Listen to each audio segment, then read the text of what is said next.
It's time for Wolo and Friends on Sports 56. Here is your host, the voice of the Tigers, Dave Woloshin. Look up on the wall, there on the floor, under the pillow, behind the door. Memphis got their man, and he got his job that he wanted. He called it the homecoming queen. The University of Michigan has fired their coach with cause. We will talk with Bill Bender about all of that's crazy. Here, we're making assumptions, but he got fired for an inappropriate relationship, and then the next thing you know, he's fired. He's arrested a couple hours later for assault.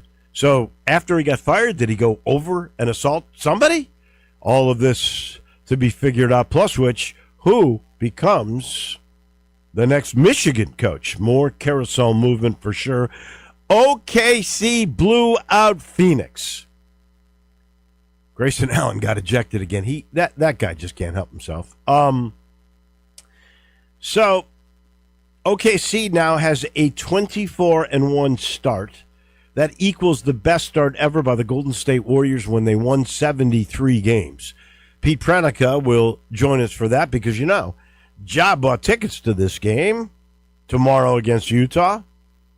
Does that mean Ja's going to play? We'll get into that with him. Last afternoon was just a delightful moment in time. Charles Huff won the press conference. You could say it was a grand slam home run and a shutout a la Shohei Ohtani. That was good. It was that incredible. The guy, it reminded me, and I think Dr. Ed Scott would agree with this. It reminded me of his press conference. That is the type of oration that you got from Charles Huff with so much confidence. It was amazing. He called the job the one that anybody would want in the G6, that it was the homecoming queen job. And think about it. The guy was at Marshall. I think the player budget that he had there was like $300,000. He then went to Southern Miss. I think that budget was like $750,000 for rev share and NIL money. Then he comes to Memphis, where I think it'll be 10 times that. Can you imagine a guy who's won championships both at Marshall and at Southern Miss with their budgets getting 10 times the resources and the facilities and the new stadium and his ability to recruit and guys that he's been involved with? He coached under Saban. He coached under Franklin. I mean, if you didn't really have any enthusiasm about this hire before yesterday, you do now. It was... I heard some people say the hire was underwhelming when it first started. It's overwhelming now. I loved the line he said. The Tigers are the apex predator, which, if we're talking about the food chain, a tiger's job is to establish order and consistency in the ecosystem. And this tiger, he says, will do that same thing in the college football ecosystem. An apex predator. The other aspect I really loved that he said, there's a couple of things. He mentioned that when asked about the coaching vacancies and the filling of the jobs in the American, and now that there were 5 teams that just got new head coaches. He basically, I did not expect this answer. I thought there'd be some political answer and how the league's going to be wide open or something. And what did he say? He said, "Well, I'm the best hire." What? Yes, that's what he said. I'm the best hire. And then he went on to say, "Look, I'm not bragging about this. Brian Hartline, that's probably a great coach. He could be the next Nick Saban. But on paper, it looks like he's a good coach. But what is his record? 0-0. Look at every other coaching higher, their record is not as good as mine. Records, numbers mean something. I'm Pepsi, I'm Coke. Take a look at my record. I'm the best hire. That was astounding to me. I asked him how you build a football team, and I thought this was interesting. He said, the first thing you do, and he learned from Nick Saban, is to build a defensive line. If you can stop the run with a big defensive line, you're halfway to winning the game. Defensive line first. Quarterback, particularly a mobile quarterback who can create plays. That's number 2. Number 3, speed on the edge. That could be a linebacker that's going to put pressure on that playmaking quarterback. Really good stuff. I can't wait to see this guy coach. That is for sure. All right, real quick, we're going to talk with our friend Bill Bender from the Sporting News. Pete Pranica is going to join us in a minute. Jarvo will end our day, as he always does. I did a little work yesterday just to try to figure out, with all this unrest, between the college football playoff 5-11 model and the Big Ten 4-4-2-2-1 with 3 at-larges, I see why each league is making their own stand. So if you go by the 5 and the 11, which is basically what we got right now, right? Well, we have 5 and 8. Oh no, 5 and 7. If you add 4 teams, if you added 4 teams and it was a 16-team playoff, which is where we're going to go, you would add Vanderbilt, Texas, and Notre Dame, and then BYU. That is by the college football playoff rankings. That's what you got to go by. If you did that, you would basically have 7 SEC teams in, and the Big Ten would get 3. This is why they don't like the model. There's so many more SEC teams that get in by the rankings. If you do the 4-4-2, the Big Ten would have Ohio State, Indiana, Oregon, and Michigan. The SEC would have Alabama, Georgia, Ole Miss, and A&M. The ACC, Duke and Miami, and the Big 12, Texas Tech and BYU. The group of 5 would be Tulane. The at-large would be Notre Dame, Texas, and Oklahoma. That is by the college football playoff rankings. So in that case, the SEC gets their allotted 4, and the SEC gets 6. This is why the Big Ten's holding out. They want more money. It's $4 million a team. First round. Just making it. And that is where we stand on all of that. We'll hear from Pete Pranica here momentarily. As I let you know, this portion of the show is brought to you by ATC Fitness. That's a local company. You know that by now. Family-oriented company, all Memphis. 18 locations. They got all the newest equipment. Time to get in shape, right? The new year is here. We're all thinking about that. It's on everybody's to-do list. We all make our little proclamations around the New Year's, the resolutions to get in shape. There's no better place with location, with equipment, with cleanliness than you will get with ATC Fitness. Never a long-term contract, so there's no long-term commitment. There's massage. There's the hydrotherapy. They've got everything you want and so many places to do it. ATC Fitness, exercise your right to look good. We head down the road a bit, and our friend Pete Pranica joins us now, the TV voice of the Grizzlies. So I saw John Morant has purchased, I think it's 250 pair of tickets, 500 tickets for the game with Utah tomorrow. That kind of tells me he's going to play. It's also 12-12-25, perfect for his number. Do you think, Pete Pranica, just gut feel, is he playing tomorrow? Yeah, I would think so. Typically what the Grizzlies will do with the injuries is they'll list somebody as doubtful. They don't play in that game. They're listed as questionable the next game. And then what they'll do is Ja will go through his pregame routine, and if there are no setbacks during that pregame routine, I would imagine he'd play. And I think part of the reason that he would be able to play is we did have this break because of the Emirates NBA Cup, so the Grizzlies got a few extra days off. So there's a few more days for him to rest and get ready and get some work in advance of tomorrow night's game against Utah. In the meantime, they have played well without him. Now, look, I'm not saying you don't want him in the lineup. Believe me, that's not the case. But these winning ways, is this the schedule, the competitive nature of the other teams? Is this just getting used to Isolo's thing or Edie's return? What do you attribute these winning ways without Ja? Yes, to all of the above. Yeah, I mean, the schedule has been very favorable. You know, when you looked at the schedule at the start of the season, you thought the Clippers were going to be really good, and they're a disaster right now. You know, Portland has cooled off, and they've been dealing with a ton of adversity and injuries, to say nothing of the situation with Chauncey Billups. But what's good about this is that, you know, people will scoff and say, well, yeah, you're undefeated against sub-500 teams. You're supposed to beat them. Well, the Grizzlies are a sub-500 team. You know, so you have to take care of business, and they've been very, very consistent in doing that.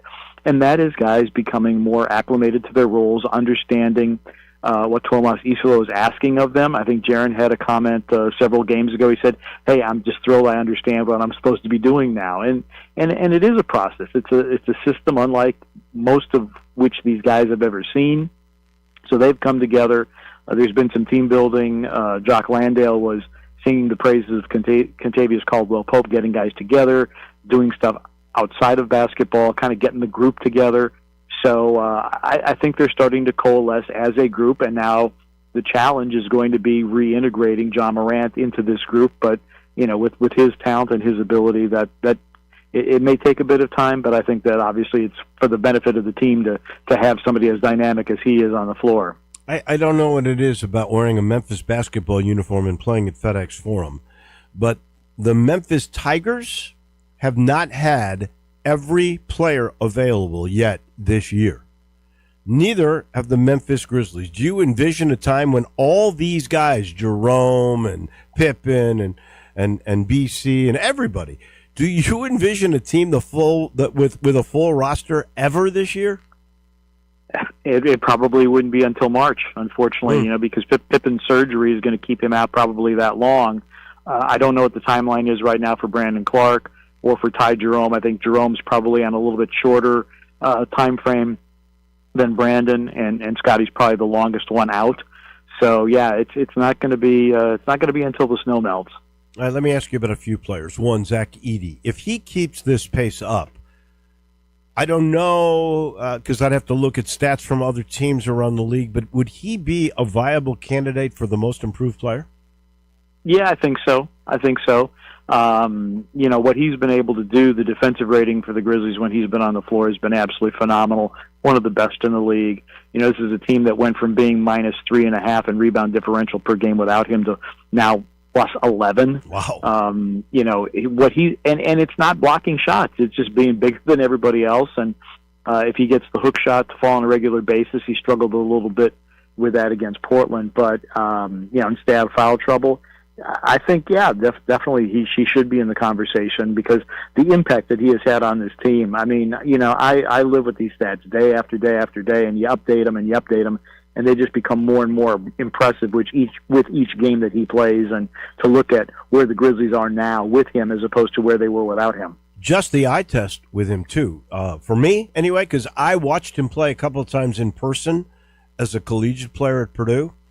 His movement, his running of the floor, maybe it's the surgery that he just had, but it is much improved. Yeah, I had a conversation with Tomas Isolo about it, and part of it probably was the surgery, and he's playing with greater confidence because those ankles are more stable now. But what Tomas told me was that Zach worked very hard with the performance team over the summer to increase his mobility, to increase his agility, and I mean, the guy can really change ends of the floor. I mean, he can get up to good speed running up and down the floor. So he worked very hard. We know he's got the hook shot. We know he's got the size. We know he's got the rebounding ability, the physical skills.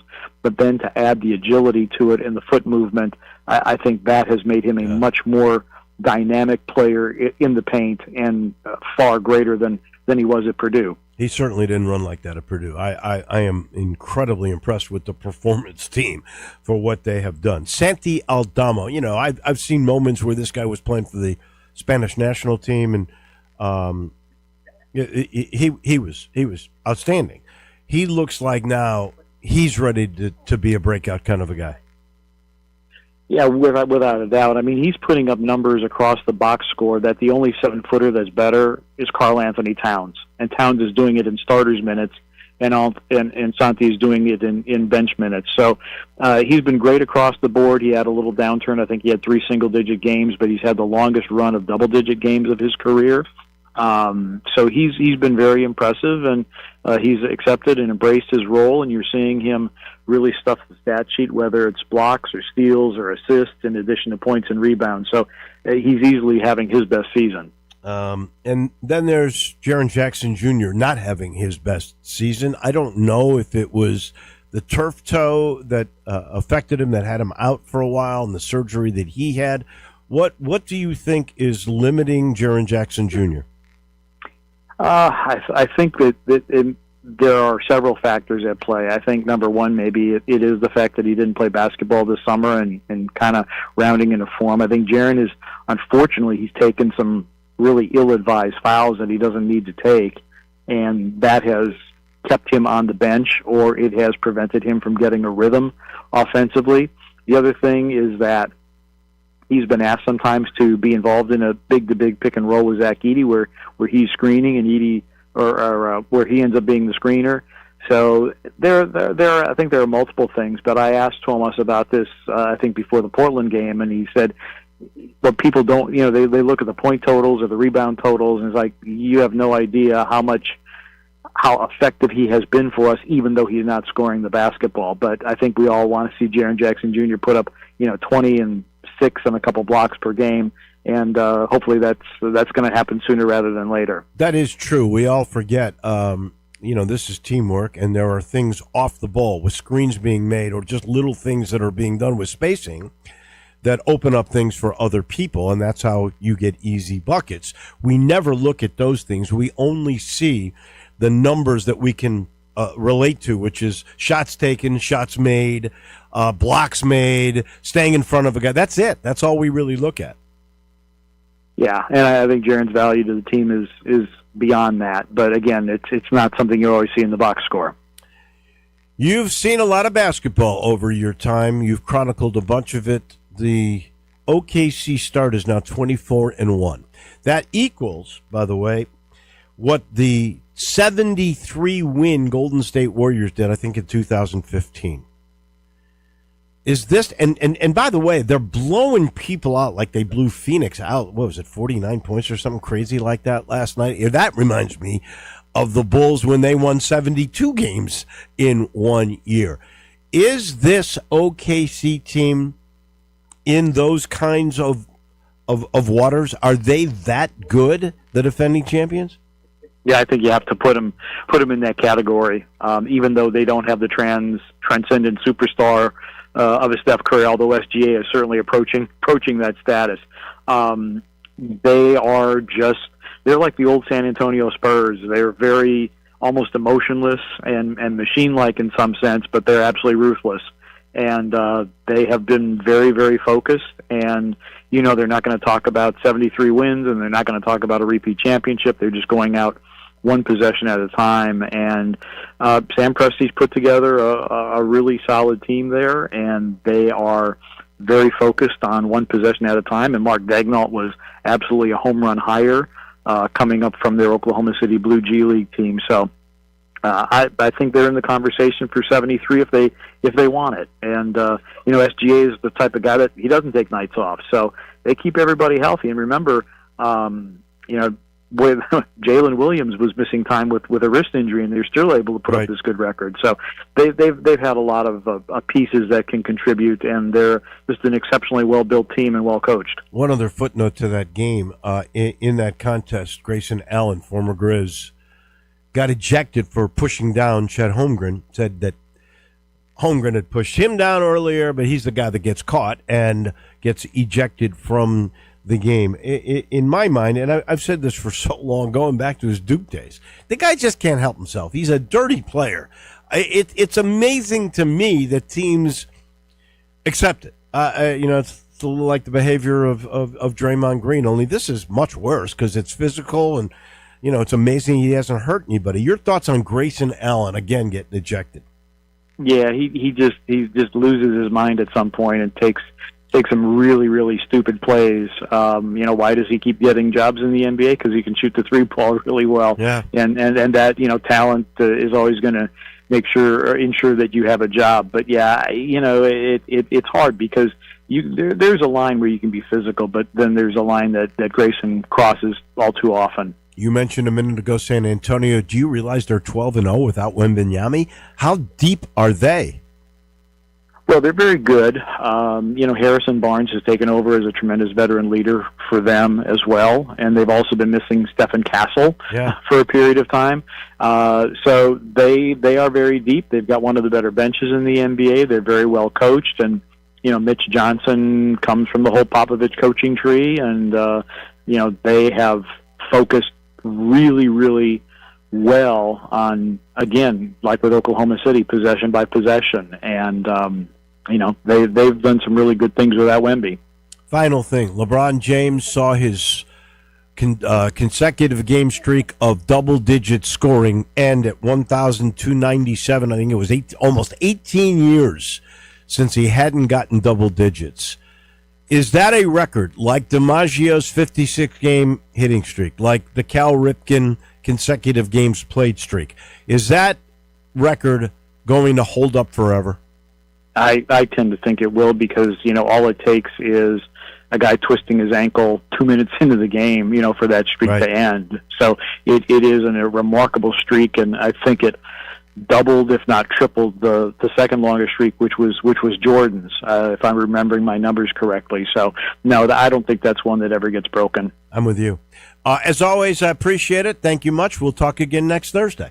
All right, sounds good. That's our man. That is Pete Pranica on the Grizzlies and the NBA. As I sit in the Family Leisure Studios, I remind you, at Family Leisure, I-40 and Wooden Road, the hot tub and swim spa sale continues. Hot tub starting at under $2,500. The best part is in-stock patio furniture, 50% off on state-of-the-art, beautiful patio furniture. If it's in the building, it's 50% off, and they got lots. Go check it out. Go see Billy. Go see Lindsay. She owns the place, and she loves chatting with people. There is special financing available during this particular sale, and if you mention us, you get a free gift when you get a hot tub. Usually, those gifts are pretty valuable. Go talk to them. You'll love what you see at Family Leisure. We take the break. When we come back to Columbus, Ohio, we go. Lots on the docket for the president of the College Football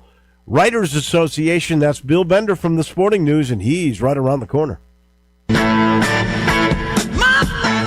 Start your day with Sports 56 Mornings with Greg Gaston and Eli Savoy.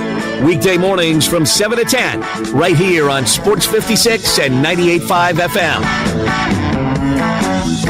Remember the song, How Many More Times? That's right, the title of the song that fits in right with what I always tell people. This is Sheldon Rosengarten with Mark's Ben Store Realtors. Before you put your house on the market, I always tell people to talk to 2 to 3 real estate brokers to not only find out what they think of your home and its pricing, but more important, what they will do for you. And make sure that I am one of them.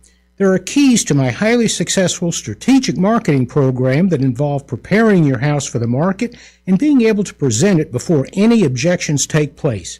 I've done this for a long time, and my professional team has one goal in mind: to get you to the closing table making as much money as possible. But first, remember what people often say: when you want the job done, call Shell Done at 483-0546 or MemphisRelocate.com. Remember, how many more times?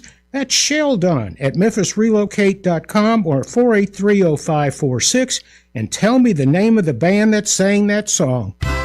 Come on and let the good times roll, y'all. Or as we say in Louisiana, laissez le bon temps rouler. The Orleans in the Ville with our made-from-scratch red beans, jambalaya, gumbo, po' boys, and made-fresh daily muffaladas right here in Collierville. Eat, drink, and stay for dessert like our homemade bread pudding with warm bourbon sauce. Monday through Friday, meat and 2 with homemade veggies. So good you bring your mom and them. Brunch every Saturday and Sunday. Right here, the Orleans in the Ville, 336 New Byhalia Road. Where great food, live music, and endless fun meet.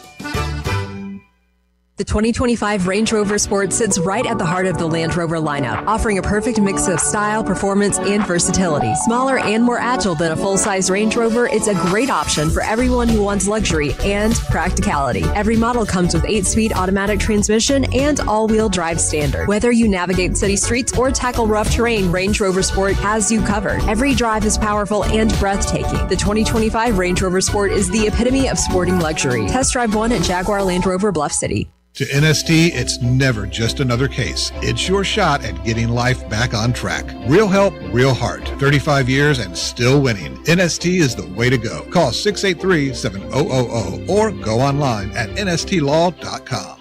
Celebrate the new year with the AutoZone Liberty Bowl as we welcome the nationally ranked Navy midshipmen and the Cincinnati Bearcats to the biggest party in town. Great football and a halftime show featuring country music star Matt Stell.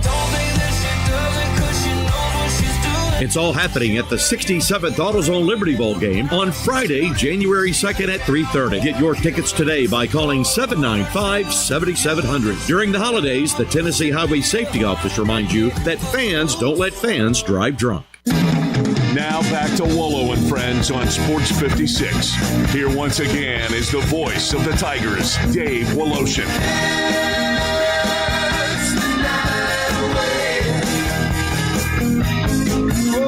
Let's head to Columbus, Ohio. Bill Bender with the Sporting News joins us now. I don't know where the heck you start. The college football playoff bracket is out. There's so many different scenarios that could have occurred. Notre Dame got excluded, but I got to start with Michigan. And now what will be a search for a new head coach. They fired Sharon Moore for an inappropriate relationship. And then the next thing you know, he gets arrested for assault. This is a crazy story. What's your take on all of this? Good morning, Bill. Bill, you there? Yeah, I'm here. Obviously, it's created a busy morning and busy couple last 36 hours or so, but that's part of the job. I think, I don't know. I'm not going to speculate on until we have more details about why Sharon Moore was detained. I think it adds further embarrassment to the University of Michigan that has been scandal-plagued. Is that the best way to put it over the last couple years? And this one could be the worst one. Now you have to look for another coach late in the cycle. And, obviously the details of as they're deeming it an inappropriate relationship, I'm sure they're going to be salacious. And you don't want to speculate on the family. But as far as Michigan football goes, yes, this is another embarrassing chapter. I would imagine, though, it is still one of the great coaching jobs in college football, certainly top 10 at worst. Where do you think they go? And the first thing that comes to my mind is Kalen DeBoer at at Alabama, because I don't think that is a happy situation for DeBoer, although they did make the playoff. Where do you think Michigan goes with this? It's funny, Dave. If had done the right thing, same in the playoff, and we can get into that whenever you want, then Kalen DeBoer would probably be the first call they could make right now. Right. But now the timing's everything. Here's the other part of it. I think the guy that was best suited to coach Michigan just took the Penn State job on Friday, Matt Campbell. Yeah. So timing's everything. I'm sure Matt Campbell. Kellen DeBoer, Kelly. There'll be a couple names that you'll see here. Those are the home run swings. And then if you can't land one of those guys, I've been saying this name all morning, you have to take somebody like Dan Mullen. Dan Mullen coaches in the group of 5, didn't show interest in the SEC, but he's still capable of coaching at a place like Michigan. That is amazing. Dan Mullen would. Here's a guy. I know Memphis. I don't think even looked at him because his buyout at UNLV is pretty financially hard, but it wouldn't be hard for Michigan. That would be amazing. The guy, is not considered by some lower level or even SEC schools, and then he ends up at Michigan. That would be bizarre if that were the case. If he's the guy, Brian Kelly is available. He's available right now, and probably was wrongfully fired by LSU. Yeah, I mean, he knows how to run a major program. I think he's the other obvious name here. And yes, he coached at Notre Dame, which is a Michigan rival, and we all know that. But I would make a call. I think the name that's come up also is Jesse Minter. But if I'm Michigan, I get completely away from the Harbaugh era now. You can acknowledge that there were good times and they won a national title, but you cannot ignore all of these scandals. And, even with Sharon Moore, when they retained him, you were wondering, okay, well, Dave, he was supposed to serve a one-game suspension next year. Right. And it's like, when is this? It was like Groundhog Day each September with this scandal with Michigan. So I think you break away from that, you move on, you go to the next guy, start kind of a clean slate. It is a great job. Somebody just asked me, where would you rank it among college football jobs? I would say around number 6. Am I wrong when I say Texas, Alabama, LSU, and then probably Michigan? You kind of went off there. Give me your 6, and Michigan is 6. Which were they? And, I would probably be like Ohio State. For some reason, I don't know if it's where you are. You're going in and out. So am I right to say you said Ohio State is the number 1 job? And look, they are the defending champs. Ohio State 1. Go ahead. Try me again. Sorry, I'm having some issues here. Yeah. Texas, Notre Dame, top 5, and I think Michigan's right in there. Okay. I think it was Ohio State, Texas, Alabama, Notre Dame, LSU, Michigan. Is that how you had it? Is that about right? Yeah, that sounds pretty fair to me. And, if you're in the top 10, you're probably sitting pretty damn well. It's amazing to me that could happen at Michigan, and it's so funny you're saying go away from the Harbaugh thing. I heard somebody in national radio say yesterday they should go after Jim Harbaugh because things aren't going so great this year with Baltimore in the NFL. Oh, you mean John? I mean John. What am I talking about? Yeah. John. That would be interesting. Now, again, I would just move away from anything and everything Harbaugh as much as they had success, because I'm currently working on a timeline of the Michigan incidents under Jim Harbaugh.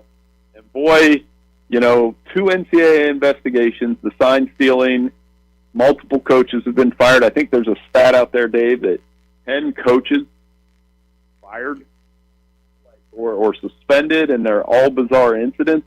You start somewhere else. If they were able to get Kalen DeBoer, that would be the home run of home runs. Yeah. I don't know. We always talk about fit. They wanted to fire Kalen DeBoer after week 1 at Alabama. They should have hired him the first time when Jim Harbaugh left after how he was doing at Washington. Right. Well, and they've always had this thing, we got to have a Michigan guy, but maybe they're going to go off of that. I don't know. If I were Kalen DeBoer, I would jump because, he's never been accepted by the Alabama community. And, maybe by now he would be if he had won overwhelmingly, although he's sitting there in the playoff, right? But I don't think that's a marriage made in heaven. And if I were him, I would start anew. But I'm not him. Yeah, I mean, you never know. And Kalen, I had a chance to be around him at the Eddie Robinson banquet a few years ago. He's a very down-to-earth, chill, laid back is always the phrase used with him. But that laid back doesn't mean bad coach. He's just a different personality than what they had with Nick Saban at Alabama, and that's been met with a lot of criticism in some places. But I think he would be a good hire for Michigan if they can go there. That's the name that's being mentioned. And again, I think some of it will come down to what happens here over the next few days with Sharon Moore is going to be really embarrassing for the University of Michigan. And then who wants that job? And the next piece of this is, okay, well, what happens with Ward Manuel, the athletic director? I mean, he's definitely going to be under fire over the next couple days. There's no question. I would argue this, though.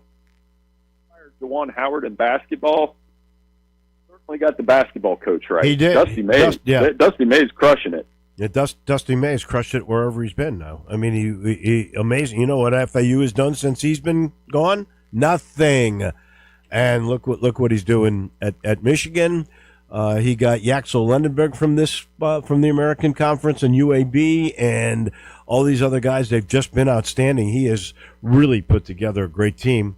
And that may be the AD's one calling card to keep the job, but he's, football is what gets you fired, not basketball. I would have to think that. All right, let me ask you about the College Football Playoff Committee, the bracket that was set up, the exclusion of Notre Dame, and that decision because of the head-to-head. I think they followed the rules, and that's why Notre Dame is out. But man, I'm afraid it's going to affect G5 schools in the near future. Give me your take on the whole thing. Well, I think they made the wrong decision, but my opinion is we might see happen, and my colleague and our mutual friend Mike DeCourcy and I have spoke about this, is maybe they do like what basketball does. They should. And I'm saying, a month before the tournament, they kind of give you a peek at the bracket, and then you don't see it again until March. By doing it every week, you gave Notre Dame the illusion that they were in the top 10. They had done nothing to fall out of the top 10. And even a week before, you had them ahead of Miami. So what changed between those two schools? Well, they told you that BYU lost. That put them next to Miami head-to-head. And the head-to-head with Miami and Notre Dame, Miami won. That was the reasoning. It's following the rules. I think by procedure they got it right. Now, maybe you don't like the fact that the Tuesday before they didn't have it in there, but things did change. Even those two teams didn't play. If they go by their own procedures that have been voted upon and accepted, they follow the rules, and that's the way it worked because BYU did play and lose. Yeah, but then why didn't they factor in that Boise State won a Mountain West Conference championship? And that helps Notre Dame, if anything, by metrics. So, and I just think Alabama, here's what I wanted to have happen, is that I wanted them to keep Alabama out. Alabama lost the conference championship game by 3 touchdowns, didn't look anywhere near the part that Notre Dame did in the last month of the season.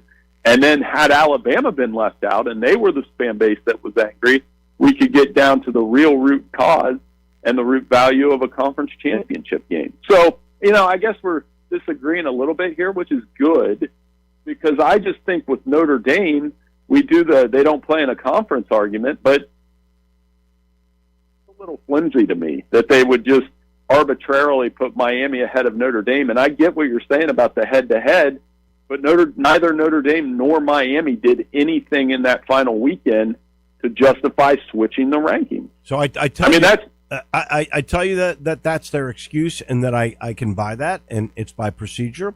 But I really do think, in the back of my mind, they wanted an ACC team in. They're never going to admit it, but that's why they did what they did. Yeah, and so we would probably both agree that had Virginia won that game, I think Notre Dame would have been in and Miami out. 100%. Yeah. But I did a little figuring by going by the college football playoff ratings, okay? If you went by the 5-11 with an expanded 16-team field, you would put in Vandy, Texas, Notre Dame, and BYU. So the two losers of the championship game preserve the integrity of a championship game. In other words, playing an extra game does not hurt you. Everybody's in. There would be no arguments, and the SEC would get 7 in. The Big Ten would get 3, which is why the Big Ten wants the 4-4-2-2-1. If they did that, they'd have 4 teams: Ohio State, Indiana, Oregon, and Michigan. The SEC would have 4 originally: Alabama, Georgia, Ole Miss, A&M, ACC, Duke, and Miami. Big 12, Texas Tech, BYU. G5 gets Tulane. At large would be Notre Dame, Texas, and Oklahoma. Big 10 would get 4. SEC would get 6, which is why you see they're battling over these two things. So we lay that out for me to ask you this. What will be the outcome of all this uproar with the way they went? I will go to 16 eventually, but you and I, and when we do this show over the next, and hopefully you keep me for another season. I've got you on a lifetime contract. We'll do that. I've really enjoyed our conversations during the season. I would say, Dave, we'll start arguing about 17, 18, 19. But a couple things I would do. I would not do automatic birth. I just wouldn't. We will, but I wouldn't. But if you because you know what, I fight for the little guy because I'm in the little guy league, right? If you do away with championship births, automatics, then you could say goodbye to inclusion of the G5, and that's what I fear. And it's all because they put 2 in this year. I want to fight for that and keep them in. I'm okay with that as well. I just want to see a 16-team playoff with the first 2 rounds on campus. I think the draw of it this year for me, and despite the matchups and the spreads, yes, we get to see a game at Austin Stadium. Yes, we get to see it at Hemingway and places like that, and I'm very much looking forward to it. I want, we will argue about the teams that are left out, and I think if you had 16 this year, that'd been Notre Dame, like you said, Notre Dame, Vandy, Texas, they get in. Vandy was a really compelling team, too. I mean, I don't know if Pavia will win the Heisman, but he'll be close. Yeah. And Notre Dame gets in. I think the ramifications of this are mainly around Notre Dame. I don't know what good or bad bowl protest is doing. I think it's more of a shot directed at ESPN, if we're being honest. Like, we're not going to go play in your bowl game. And one thing they do have a legit gripe about, like I've made this all week, had Ohio State beat Notre Dame in the Frozen Four or vice versa, the Big Ten's not showing that game for 48 hours. Big Ten Network's not showing that game for 48 hours. And I think that rubbed them the wrong way, and rightfully so. And but that's the politics of college football. They're ugly sometimes, but I'm telling you, it's been good. In some ways, it's been good for the sport because we did nothing but talk about Notre Dame in the playoff for 72 hours before what happened with Michigan transpired last night. All right, last question, very quickly, because I'm already over. January 23rd, I believe, is a new deadline for the College Football Playoff Committee and college football to decide the bowl contracts, which are up, and also if they're going to expand the playoffs. Will they just carry it over a year, or will they make some sort of move by January 23rd? I don't think it'll be made by January 23rd, but 16 teams is in our future, and hopefully they do it soon. I'm all for it. Just keep one spot for the group of 5. Mm-hmm. That's all I'm begging you to do. Thank you, Bill Bender. As always, we appreciate it. We'll talk next week. Well, thank you so much for having me. That is our guy from the Sporting News. That is Bill Bender. We take a break. We're going downtown in just a minute. Jarvo, the Hall of Famer, is coming your way next. You have opinions? I think it's over. Of course you do. I don't think it's that simple. Everyone does. I got all the answers. Hit us up on the Sissy's Log Cabin listener line at 360-8255. Hi, friends. Bill Russell at Russell Brothers Fine Jewelers. And I'm sure you are well aware that the most wonderful time of the year is quickly approaching. And that wonderful lady in your life may even be dropping hints about what she'd like to find under the tree, or she may just be leaving it all up to you. Either way, we would love to help you make her happy, just as we've been helping men play Santa for over 4 decades. And that experience has taught us that you just cannot make a mistake with a gift of fine jewelry. Whether it's gold or silver, diamonds, or other beautiful gemstones, a gift of fine jewelry from Russell Brothers is sure to make her eyes sparkle, and then she knows how wonderful you know she is. It's a wonderful time of the year. Come see us at Russell Brothers Fine Jewelers, where beauty, quality, value, and integrity are the cornerstones of our business. Russell Brothers Fine Jewelers, 4646 Poplar at Perkins. Running a business is hard enough, but cleaning a business? Your time's too valuable for that. You need Hilo Commercial Services, dedicated professional cleaners with 15 years of cleaning experience. Hilo customizes your cleaning needs, and you get the JRD guarantee. We clean until you're satisfied. Shopping center, retail spaces, medical, legal offices, Hilo cleans it all. Visit MrCleanTeam.com. That is MrCleanTeam, MrCleanTeam.com for Hilo Commercial Services. I somehow got on a Memphis barbecue algorithm on my phone. Any chance it's because you constantly look up your own Central Barbecue radio spots? I do not. Seriously, come on, show me your browser history. I will not. And it's not because of me looking up my own Central Barbecue spots. It's other stuff. But like I said, I'm on this Memphis barbecue algorithm, and I'm happy to say it's almost all people saying how great Central Barbecue is. Well, of course, you can't beat Central Barbecue. It's the best barbecue in the world. Okay, what other stuff's on your browser history? Can we just focus on doing a Central Barbecue spot? Give me that phone. Get off! Get off! Rick's Powder Coating for a beautiful finish every time. Rick's Powder Coating specializes in automotive, ornamental, residential, and industrial coating. With 2 conveyor lines and the largest batch ovens in the Mid-South, Rick's can accommodate all of your powder coating needs. Locally owned and operated since 2002, Rick's Powder Coating will customize a beautiful finish just for you. Drop by or call to see how Rick's Powder Coating can bring color to your life. 901-367-2771 or rickspowdercoating.com. Your Memphis Tigers men's basketball team is home for a huge non-conference matchup Wednesday, December 17th at 6 o'clock as the Tigers take on the Vanderbilt Commodores. Show your Tiger pride and pack out FedEx Forum as Coach Hardaway and his team host a regional SEC opponent. Get your tickets now by visiting GoTigersGo.com/tickets for more information and to grab your seats today. Go Tigers Go! Now back to Wolo and Friends on Sports 56. Here once again is the voice of the Tigers, Dave Woloshin. Let's head downtown. The Hall of Famer Jarvis Greer joins us now. I know because of your show with the Memphis Grizzlies, you could not be at the introductory press conference of Charles Huff yesterday, but the 26th Tiger head football coach hit a grand slam home run. I know you've seen snippets of it. Give me your first impressions of what you believe about Charles Huff's hiring. Well, let me say 2 words. Run and brick wall. Or that's 3 words, I guess. Brick wall and run. Makes me want to run through a brick wall on some of the things he said in terms of, wow, let's get after this and let's get going. He exudes confidence, the kind of confidence that can, spill out to the players. He seems to be very personable, seems to be someone who can talk to all segments of the community in terms of trying to get that money out of people's pockets to give to the program. And, he knows what he can do. He is confident in what he can do, and he lets it known that he knows what he can do and is confident in what he can do. And I think that's one thing you can, put a rope around and ride. So we'll see how it works out.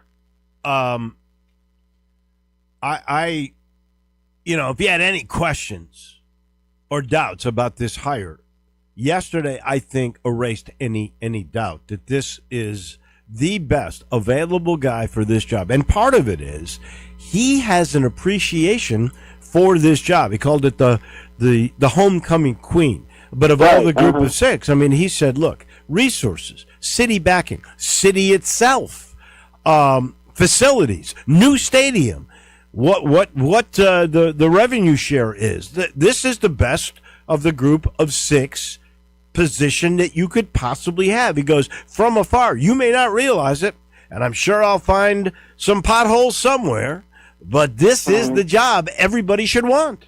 Yeah, and he even researched that there's potholes here and there. Yeah. But there's potholes everywhere. But, this program has specific things that are, unique to it that, you have to overcome. But I think he's willing to try to dig in there and, get that asphalt out and roll it over, and here we go. And, he had specific plans for what he wants for his defense. He said you need a defensive line to start out, what he learned from working under Nick Saban at Alabama. In order to win championships, you need a defensive line so you can stop the run. You need a quarterback, of course, that can get things done. And you need speed on the outside, which, check off all those boxes, and we'll see what kind of talent he can get in here, whether it's retaining some of the ones that are here or hitting the portal or, hitting the high school route and the JUCO route. So he's got his job cut out for him because Memphis has had a lot of seniors this year, hopefully they will all play in the bowl game and the graduate transfers and everything. But he's going to have to refill the pot, and we'll see how see what he can do. But I do know that he got Recruiter of the Year, National Recruiter of the Year when he was at Alabama. He recruits running backs, and he obviously can recruit other players because he's not only won at turned Southern Miss from 1-11 to 7-5, but one took Marshall to 4 straight bowl games and won a championship there. And when Marshall was leaking oil there when he got the job. So this is he's had reclamation projects before, but this one is a pretty fine-tuned engine that he's got to rev up to another level. It was interesting. He was asking about retaining players, and he said, I really haven't seen that many. I know you got a good running back room. I know you got a good quarterback room. And by definition, by the way he talked about quarterback, nothing against A.J. Hill, who we all know to this day is the highest prospect that the U of M has ever gotten out of high school. But Arrington Maiden fits the description of really what he wants. A guy who can throw, but can create plays. And I think that was Maiden. Now, do you think he goes hard over that? Do you think he goes to the portal? How do you think he will figure this one out? Well, you can look at that two ways. I think, Aaron Maiden is more, what's the word? If it's not there, he's going to take off and run. And I think that A.J. Hill is more to stand in the pocket, but he has escapability. We saw that in that one game that we got to see him play, extended plays against UAB, where he got out of trouble several times and found people downfield, and in a couple of cases way downfield with a laser pass. So, you can look at it, well, he's got escapability. That's also kind of like running. Mm-hmm. And he's big enough to run. He's not like a runner. Some people, what's that saying? There are runners who can also play quarterback, and then there's quarterbacks who can also run. That's Byron Brown at South Florida. Yeah, And so I don't, the runner who could play quarterback is Byron Brown and Arrington Maiden. The quarterback who could also run if need be is A.J. Hill. He'll figure out which has a higher upside, but they'll get a chance if they both stay. They'll get a chance to, duke it out in spring ball. They're both not going to stay. Let's be honest. They're not going to both stay. If you had your choice, if you were Charles Huff, and you knew you could keep one of them. Oh, man, don't put that on me, Dave. Don't do that. Which guy would you take? Lord. Well, Maiden's had a few more snaps, and he's been here longer. But there's a huge upside in A.J. Hill. That's a hard one to do. It is a hard one. That's a really hard one. The thing about Arrington Maiden, he's got to learn to put more touch on the football. Everything to him is, a howitzer. It's coming off of his arm like a rocket. And I think A.J. Hill can make all the throws. So, but Arrington, as we saw, can run over a brick wall or run through Jabba the Hutt like he did at that Arkansas game.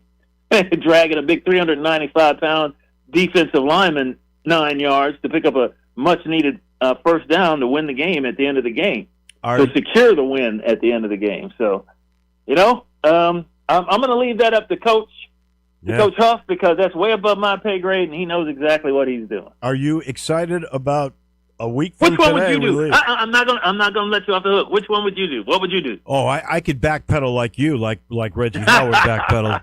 And go that route, but I think if I had to choose one right now, I would go with Arrington Maiden. I think Maiden. I think He's been here longer. I think the guy throws the ball really, really well. I agree with you about touch, but he makes big plays. He's the kind of guy. I think we found this year the game's changing a little bit, and Brendan Lewis showed us what a mobile running quarterback can be. Look at Diego Pavia. He might be the poster child for that now. I would go that way. But I didn't see him in practice every day either. So it is a tougher decision. Are you excited a week from today? A week from today. When I get to the air, I'll be headed to the airport. We leave for Tampa. The Gasparilla Bowl against NC State. Reggie Howard is going to be the head coach. I think we're going to talk to him when we arrive on Thursday night. Yeah, I'm excited about it. People are saying, some people are saying that the bowls don't mean this and don't mean that. The bowls mean a lot, man. When I was playing back in the 70s, we never could go to a bowl, and we were like 8-4, 8-3, 7-4 a couple of years, then 6-5, but there weren't enough bowls available to go to. And if you don't go to a bowl, that's just terrible. And playing NC State, I've been kind of watching them sort of all year long because that's a team that we could play. Or I've been watching a lot of the ACC teams because that's a league that we could end up in if everything works out. And I think that right now Memphis can compete with most all those teams, pretty much every one, and even give Miami a run. I'm not Duke doesn't scare me. Virginia doesn't scare me. Virginia Tech definitely doesn't. NC State had a good year at 7-5, and I think Wake Forest. I think those are teams that are comparable to what we are right now, without that money, without that extra money that you get from being in a power conference. So I think NC State is. I can't tell you exactly what they do, but I know that they're 7-5, and I know they went 2-1 down the stretch when we went 0-3. And there's, all kind of things that you could say about that. Was everybody all concentrating on what they were doing here rather than looking elsewhere? But I think it's a great matchup, and it's a chance. Hey, you get warm. You go to Tampa. You can't do much better than that. It's a great reward for the players for a good season. All right. They put in the work, and they had a good season, and it's a great way. Plus, they get the bowl swag. And, some of them are going to drive, so they're going to keep that money. And, that's a really extra benefit because not everybody's going pro. Less than 1% of all the people in all of college football are going to go to the NFL. They're going to get in the Shield. And so this is their last time for the bulk of everybody else to play, the last time for the fans to see them play, and the last time for a really good trip. So, and this is going to be a really good trip because you're going to Tampa. Yeah, they're leaving on Monday. Yeah, they're going to be there for a while. I'm not sure about swag anymore. I think they care more about the NIL money, which I think bowls are starting to pay. So, they do pay. They still get swag, but the money, I think, the travel money for driving is really what and that's a long way to Tampa. If you drive it, so you get to put that in your pocket. You got 30 seconds. Does Ja Morant, who's bought 500 tickets and given them away yesterday, does he play tomorrow on 12-12-25? Yeah, well, you just said it yourself. It's 12-12. Call 12, baby. He's going to be on the court. You don't come out and say, all right, I'm buying 250 pairs of tickets. That's 500, and the date is 12-12, and you won't see 12 on the court. He will be there. And I remember that up in Cleveland when they played the Cavaliers, 6 glorious minutes when Ja was on the floor with Zach Edey. The Grizz were leading the Cavs. Ja had like 7 points and 3 assists. 2 of those were to Edey, and they were leading the Cavs. And then that's when he, got kicked in the calf, making a play, and had to come out and sit for a while to heal that up. So, 12's going to be on the court. It's going to be a big night. I'm going to be there. I think you will be too. No, I will be in. You're not going to be there. I'll be in Louisville. What can I do? That's right. You're already traveling. That's right. You're already on the road. Yeah. That's correct. Yeah. Thank you, Jarvo. All right, Dave. We'll talk next Thursday. Thank you much. That's our Hall of Famer. That's Jarvis Gurry. He's brought to you by Ken, another Hall of Famer when it comes to building homes.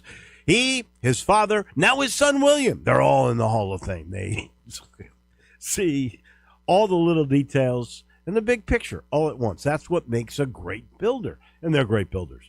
Look at all the years, 75, 80 years of business, all in this market.